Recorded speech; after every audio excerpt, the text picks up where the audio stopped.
Welcome viewers, আশা করি সবাই ভালো আছে, সুস্থ আছে। চলো অন্য দিনের মতন আজকে আমরা নতুন একটা টপিক নিয়ে হাজির হয়েছি। যে কোনো দেশে স্থলপথে পরিবহন ব্যবস্থার কথা ভাবতে গেলে প্রথমেই যে কথাটা মনে আসছে সেটা হচ্ছে উন্নত রেল যোগাযোগ ব্যবস্থা। আজকের দিনে ভারতের রেল ব্যবস্থা পৃথিবীর বৃহত্তম ব্যস্ততম রেল পরিবহন ব্যবস্থাগুলির মধ্যে অন্যতম, যার সূচনা ভারতে ব্রিটিশ শাসনকালে শুরু হয়েছিল। ভারতে প্রথম রেলের পরিকল্পনা 1832 খ্রিস্টাব্দে হয়েছিল মাদ্রাজে। ভারতে প্রথম ট্রেন রেড হিল রেলওয়েতে রাস্তা তৈরির জন্য গ্রানাইট পরিবহন করেছিল 1837 খ্রিস্টাব্দে।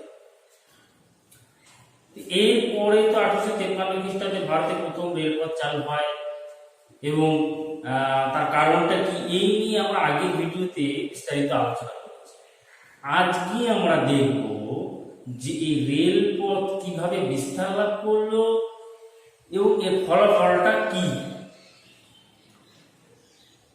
তো এই 1837 খ্রিস্টাব্দে পরিবহনের জন্য গ্রানাইট পাথর পরিবহনের জন্য রেল প্রথম শুরু হয়েছিল, আর যাত্রীবাহী ট্রেন প্রথম শুরু হচ্ছে 1853 খ্রিস্টাব্দে। তো এই রেল পথটা কিভাবে তৈরি করা যায় সেইটা যে সরকার তৈরি করবে না কোনো বেসরকারি কোম্পানির হাত থেকে, এই নিয়ে প্রথমে সরকারের মধ্যে একটা মতানৈক্য দেখা যায়। 1844 খ্রিস্টাব্দে লর্ড হার্ডিঞ্জ তিনি প্রথম প্রস্তাব দিচ্ছে যে রেলপথটা পাতার জন্য বেসরকারি সংস্থার হাতে দেওয়া। এই ক্ষেত্রে তিনি কয়েকটি বৈশিষ্ট্যপূর্ণ শর্ত রাখলেন, যেগুলোর মধ্যে সবচেয়ে উল্লেখযোগ্য হচ্ছে কিনা গ্যারান্টি প্রথা। এবার এই গ্যারান্টি প্রথাটা কি সেইটা একটু দেখে নেওয়া যায়। গ্যারান্টি প্রথা হচ্ছে ভারতে যে রেলপথ পাতার জন্য যে বেসরকারি সংস্থাগুলিকে দেওয়া হয়েছিল, তারা এই কাজের জন্য যে মূলধন বিনিয়োগ করত তারপরে সরকার 5% হারে সুদ দিত। আর এই রেলপথের জন্য যে জমি দরকার সেটা সরকার জোগাড় করে দিত। এই জন্য সংস্থাগুলিকে কোনো মূল্য দিতে হতো না। তো এই 5% মূলধনের উপর সুদ দেওয়ার পরে বাদ বাকি লভ্যাংশ সরকার এবং কোম্পানির মধ্যে ভাগ করে নেওয়া হতো। এই আর 99 বছরের জন্য এই চুক্তিটা করা হতো, যেটা 99 বছরের লিজে নিয়ে এই গ্যারান্টিটা চলতো। তবে সরকার চাইলে 25 বা 50 বছরের মাথায় এইগুলো নিজের হাতে নিয়ে নিতে পারত। তো এই ছিল গ্যারান্টি প্রথা। প্রথমে এই গ্যারান্টি প্রথার মাধ্যমে রেলপথ প্রসার লাভ করে। এইভাবে চলতে থাকে 1869 খ্রিস্টাব্দ পর্যন্ত। এরপরে সরকার মনে করল যে আমরা নিজের হাতে নিয়ে রেলপথটা বাড়াই। তখন বেসরকারি সংস্থার হাত থেকে সরকার নিজের উদ্যোগে রেলপথ পাতা শুরু করল। কিন্তু কিছু আভ্যন্তরীণ প্রবলেম থাকায় পরবর্তীকালে আবার বেসরকারি সংস্থার হাতে দিয়ে দেওয়া। কোম্পানির কিছু অর্থনৈতিক প্রবলেম এবং আরো এই সময় কিছু যুদ্ধের গোলযোগ তৈরি হয়েছিল আমাদের ক্ষেত্রে, যেই কারণে 1880 খ্রিস্টাব্দে আবার বেসরকারি সংস্থার হাতে দিয়ে দেওয়া হয়। এইখানে আবার কিছু নতুন করে সূত্র রাখা হয়। সেটি কি না, আগে যে 5% হারে সুদ দেওয়া হতো মূলধনের উপরে, সেইটাকে কমিয়ে এখন 3.5% করা হয়। এবং এখানে আরো বলা হয় যে রেলপথ পাতার ক্ষেত্রে যে পরিকল্পনাটা সেইটা থাকবে সরকারের উপরে, আর এই পথটা নির্মাণ ও পরিচালনা করার দায়িত্ব থাকবে এই কোম্পানিগুলো। এইভাবে মোটামুটি চলতে থাকে। এইভাবে আমরা দেখতে পাই যে 1853 খ্রিস্টাব্দে যাত্রীবাহী ট্রেন চলছে। এরপর আমরা ধীরে ধীরে যখন লক্ষ্য করবো ইতিমধ্যে 1846 খ্রিস্টাব্দ নাগাদ কলকাতার সঙ্গে দিল্লির যে রেলপথের সার্ভে করা হয়, এর ঠিক 3 বছর হাওড়া থেকে পান্ডুয়া পর্যন্ত রেল পাতার পরিকল্পনা করা হয় এবং 1854 খ্রিস্টাব্দে 15ই আগস্ট থেকে পুরোপুরিভাবে হাওড়া থেকে হুগলি পর্যন্ত ট্রেন চলাচল শুরু করে। এইভাবে দেখা যায় 1905 খ্রিস্টাব্দের মধ্যে প্রায় 28,000 মাইল পথ অর্থাৎ প্রায় 45,000 কিলোমিটার পর্যন্ত রেলপথ বিস্তার লাভ করেছিল। ইতিমধ্যে 1905 খ্রিস্টাব্দে রেল বোর্ড গঠিত হয়। এরপরে 1921 খ্রিস্টাব্দে অ্যাকওয়ার্ড কমিটি অ্যাকওয়ার্ড তিনি একটা পরিকল্পনা পেশ করলেন, সেখানে রেলকে একটা আলাদা দপ্তর হিসাবে ঘোষণা করতে চাইলেন এবং 5 বছরের জন্য রেলের উন্নতির জন্য 150 কোটি টাকা তিনি বরাদ্দ করলেন এবং রেলকে সরকারি উদ্যোগে বিস্তার লাভের কথা বললেন। সেইটা সেই মুহূর্তে হয়তো তখন মেনে নেয়নি, কিন্তু পরবর্তীকালে রেলকে আলাদা একটা দপ্তর হিসেবে নিয়ে কিন্তু রেলপথটা পরবর্তীকালে বিস্তার লাভ করেছিল। মাঝে প্রথম বিশ্বযুদ্ধ বা দ্বিতীয় বিশ্বযুদ্ধে কিছু স্তম্ভিত হয়ে যায়, কিন্তু তারপরে স্থিমিত থাকে, তারপরে নিজের গতিতেই চলতে থাকে। এইভাবে মোটামুটি রেলপথ বিস্তার লাভ করে। ঔপনিবেশিক ভারতের অর্থনীতিতে রেলপথের বিস্তার একটা গুরুত্বপূর্ণ ভূমিকা রাখে। এর আগে আমরা রেলপথের প্রবর্তনের কারণ এবং তার বিস্তার নিয়ে আলোচনা করেছি। এখন আমরা দেখব এই রেলপথ প্রবর্তনের ফলাফলটা কি হয়েছিল। দেখো, যে কোনো জিনিস কিছু করতে গেলে তার যেরকম কিছু সুফল থাকে সেরকম কিছু কুফল প্রভাবও থাকে। তা এই রেলপথের ক্ষেত্রেও ঠিক তেমনটাই ঘটেছিল। তাহলে প্রথমেই আমরা রেলপথ প্রসারে সুফলগুলো নিয়ে আলোচনা করা যায়। এই বিষয়ে কোনো সন্দেহ নেই যে রেলপথ বিস্তারের ফলে বা রেলপথ প্রবর্তনের ফলে যোগাযোগ ব্যবস্থায় এক গুরুত্বপূর্ণ উন্নতি ঘটেছিল।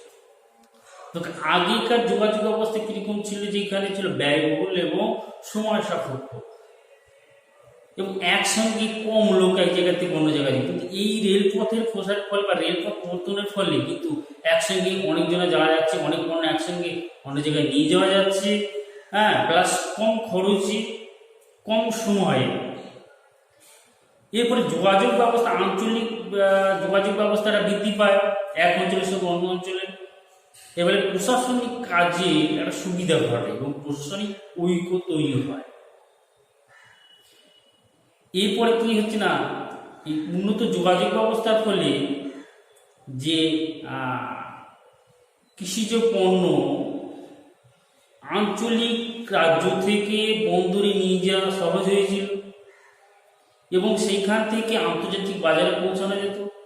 এবার উল্টো দিকে কিছু জিনিস আমদানি করা হতো, যেগুলো সহজেই বিভিন্ন বাজারে পৌঁছে দেওয়া যেত। আর কি না, ন্যায্য মূল্য পেত চাষিরা। কিরকম না, দেখো, বিভিন্ন জায়গায় একই ফসল বিভিন্ন রকম মূল্যে কিনতে হতো আগে যোগাযোগ ব্যবস্থার অভাবে। এবার যেইখানটায় ফসলটা বেশি হচ্ছে সেইখান থেকে যেখানে কম হচ্ছে সেইখানে নিতে গিয়ে দেখা গেল যে ক্যারিং খরচাটা অনেক বেশি হয়ে যাচ্ছে, তখন মূল্যটা বেশি হয়ে যাচ্ছে। কিন্তু এই রেলপথের যোগাযোগ ব্যবস্থা বৃদ্ধির ফলে কিন্তু এই মূল্য খুব একটা হেরফের হতো না। তাহলে এই মূল্য, ন্যায্য মূল্য পাচ্ছে চাষিরা। প্লাস ব্রিটিশ কোম্পানি তো অবশ্যই এরা সস্তায় নেওয়ার চেষ্টা করতোই। আগে যে কৃষিজ ফসলগুলো ফলানো হতো সেটা হচ্ছে কি আঞ্চলিক ভিত্তিক, অর্থাৎ তারা জানতো যে আমাদের নিজেদের মতন রাখলে বা বাজারে সেই নির্দিষ্ট বাজারের চাহিদা অনুযায়ী চাষাবাদ করা হতো। কিন্তু রেলপথের ফলে কি হচ্ছে না, এই জিনিসগুলো আন্তর্জাতিক বাজারে পৌঁছে যাচ্ছে, ফলে তখন কিন্তু আঞ্চলিক কারণে কৃষিজ ফসলগুলো ফলানো হচ্ছে না, তখন কিন্তু আন্তর্জাতিক কারণে ফলাতে হচ্ছে এবং কিছু কিছু ফসলের উৎপাদন বৃদ্ধি পেয়ে যাচ্ছে। কেন, যে কোন ফসলগুলো না, যে ফসলগুলো আন্তর্জাতিক বাজারে চাহিদা ছিল বেশি, এর ফলে আয়টাও বৃদ্ধি হচ্ছে। এই রেলপথ প্রবর্তনের ফলে কিন্তু নতুন কর্মসংস্থানের সৃষ্টি হয়েছিল। এই রেলপথ প্রবর্তনে প্রচুর পরিমাণে শ্রমিকের দরকার হতো, সেইখানে ভারতীয় লোকজন প্রচুর পরিমাণে অদক্ষ শ্রমিক হিসাবে কাজে লাগতে পেরেছিল। এছাড়া ভারতে শিল্পায়ন ঘটেছিল। কিরকম? এই রেলপথ নির্মাণের জন্য যে ভারী শিল্প, লোহা, ইস্পাত, এই ধরনের এইগুলো কিন্তু ভারতে তৈরি হয়েছিল এবং সেইখানে কিন্তু প্রচুর লোক কাজেও যোগদান করতে পেরেছিল। আর কি হইল না, আঞ্চলিক যোগাযোগ বৃদ্ধি। মানে আগে কি হতো, একটা অঞ্চলের মধ্যে সীমাবদ্ধ থাকতো, তো সহজেই যাওয়া যেত না। যাদের ধরো একটু অবস্থা ভালো তারা এক জায়গা থেকে অন্য জায়গায় যেতে পারতো, কিন্তু এই রেলপথ আবিষ্কার হওয়ার ফলে না সহজেই এক জায়গা থেকে অন্য জায়গায় যেতে পারছে। এর ফলে কি হচ্ছে, আঞ্চলিক একটা মেলবন্ধন ঘটছে, একটা জাতীয় ঐক্য তৈরি হচ্ছে। এরপরে আমরা দেখে নেব যে রেলপথ প্রবর্তনের ফলে যে কুফলগুলো কি কি। দেখি যেমনি সুফল ছিল তেমনি অনেক কুফল কিন্তু আছে। প্রথমত যেটা হচ্ছে, রেলপথ প্রবর্তন হয়েছিল ঠিকই, যোগাযোগ ব্যবস্থা অভূতপূর্ণ উন্নতি হয়েছিল ঠিকই, কিন্তু এই রেলে চড়ার ক্ষেত্রে না ভারতীয়দের সঙ্গে শ্বেতাঙ্গদের একটা পার্থক্য তৈরি হয়ে গেছিল। শ্বেতাঙ্গরা ভারতীয়দের সবসময় হেয় মনে করত। এদিকে আবার যে ভাড়াটা, রেল ভাড়া, সেটা কিন্তু ভারতীয়দের কাছ থেকে বেশি পরিমাণেই না। তাহলে রেল ভাড়ার ক্ষেত্রে একটা বৈষম্য তৈরি হচ্ছে। এরপরে দেখো কি না, এই রেলপথে উন্নত যোগাযোগ ব্যবস্থা হওয়ার ফলে কি হচ্ছে না, যে আন্তর্জাতিক বাজার থেকে বিভিন্ন পণ্য ভারতের বাজারে ঢুকে পড়ছে এবং সেইগুলো ছিল ভারতের পণ্যের তুলনায় তুলনামূলক সস্তা, যেই কারণে হচ্ছে ভারতের তৈরি জিনিসগুলো বিক্রিতে মার খাচ্ছে। এর ফলে কি হচ্ছে না, যে বিভিন্ন কুটির শিল্প বা ওই ধরনের যে সমস্ত শিল্পগুলো ছিল তারা মানে বিপুল পরিমাণে ক্ষতির সম্মুখীন হয়েছিল, বলা যায় প্রায় ধ্বংসপ্রাপ্ত হয়ে গিয়েছিল। আবার যেই সমস্ত কৃষিজ ফসলগুলো ফলছে সেইগুলো বলপূর্বক এখান থেকে নিয়ে আন্তর্জাতিক বাজারে পাঠানো হতো অত্যাধিক লাভের আশায়। এবং এর আগে আমরা বললাম যে কিছু কিছু ফসল বেশি পরিমাণ উৎপাদন করা হতো, এবার যেগুলো কিনা আন্তর্জাতিক বাজারে চাহিদা বেশি ছিল। এবার ওই ফসলগুলো বেশি পরিমাণে চাষাবাদ করতে গিয়ে কিন্তু খাদ্য ফসলেরও অভাব ঘটেছিল। দেখো, রেলপথ প্রবর্তনের ফলে অনেক কর্মসংস্থান হয়েছিল ঠিকই, কিন্তু এইখানেও বৈষম্য দেখা যায়। কিরকম না, উচ্চ পদগুলোতে না শ্বেতাঙ্গ ইংরেজদেরই সেখানে নিয়োগ করা হয়েছিল, আর যেইখানে কিনা পেশি শক্তির প্রয়োজন অর্থাৎ পরিশ্রমিক কাজ, সেইখানে কিন্তু ভারতীয়দের নিয়োগ করা হয়েছিল। বলা হয়েছিল প্রায় 10% কাজে এবং উচ্চ পদগুলি ভারতে নিয়োগ করা হয়েছিল, আর বাকিটা কিন্তু ইংরেজদের নিয়োগ করাই হয়েছিল। রেলপথ প্রবর্তন করতে গিয়ে যে বিপুল পরিমাণের অর্থ বিনিয়োগ করা হয়েছিল, সেই কোম্পানিগুলোকে যে 5% হারে সুদ দেওয়া হতো, সেই সুদটা কিন্তু তারা বাইরে ইংরেজদের দেশ থেকে নিয়ে আসে, ওইটা কিন্তু তারা ভারতের রাজস্ব থেকেই মিটিয়েছিল। তো বলা হয় যে এই যে সুদ বাবদ যে বিপুল পরিমাণের যে অর্থ, সেইটা কিন্তু এই ভারত থেকে বাইরে চলে গিয়েছিল, যেটাকে বলা হচ্ছে সম্পদের বহির্গমন সে বলা হয়েছে। আর কি এই রেলপথ নির্মাণ করতে গিয়ে যে ভারী শিল্পের কথা যেটা বলা হয়েছে না, এক্ষেত্রে দেখা যায় যে কিছু ভারী শিল্প কিন্তু বেশিরভাগ জিনিসগুলো কিন্তু আসতো ইংল্যান্ড থেকে। এইখানে তেমন কিছু ভারী শিল্প কিন্তু গড়ে ওঠেনি, যেরকম রেল ইঞ্জিন বা লোহা ইস্পাত, এরকম কিছু ভারী শিল্প কিন্তু তেমন গড়ে ওঠেনি। আর কি রেলপথ নির্মাণ করতে গিয়ে বিভিন্ন জায়গায় জলাশয় বন্ধ করে যে ব্রিজ নির্মাণ করা হয়েছিল বা জলাশয়গুলো বন্ধ করা হয়েছিল, এর ফলে কি হচ্ছে না, চাষের ক্ষেত্রে জলসেচ ব্যবস্থার ক্ষতি হচ্ছে। এছাড়া বিভিন্ন বন জঙ্গল কেটে রেলপথ নির্মাণের যে রাস্তা তৈরি করা হয়েছিল, এতে কিন্তু অরণ্যবাসী ক্ষিপ্ত হয়ে পড়েছিল এবং যে পরিবেশ যে দূষণ হয়েছিল সেটা তো বলার অপেক্ষাই রাখে না। অন্যান্য পরিবহন ব্যবস্থার ক্ষেত্রে কিন্তু একটা ব্যাঘাত ঘটেছিল। কিরকম, আগে দেখো যতই অনুন্নত থাকুক না কেন যোগাযোগ ব্যবস্থা, সেইখানে থেকে বিপুল পরিমাণে শ্রমিক নিযুক্ত ছিল। এই রেলপথ প্রবর্তনের ফলে এবার সেই সমস্ত পরিবহন ব্যবস্থাগুলো মার খায় এবং সেইখানে নিযুক্ত শ্রমিকগুলো কিন্তু তারা মানে কাজী হয়ে পড়েছিল। এরপরে আর একটা কারণ যেটা হচ্ছে কি, শাসনের ফাঁসটা কিন্তু এই রেলপথ প্রবর্তনের ফলে আরো শক্ত হয়েছিল।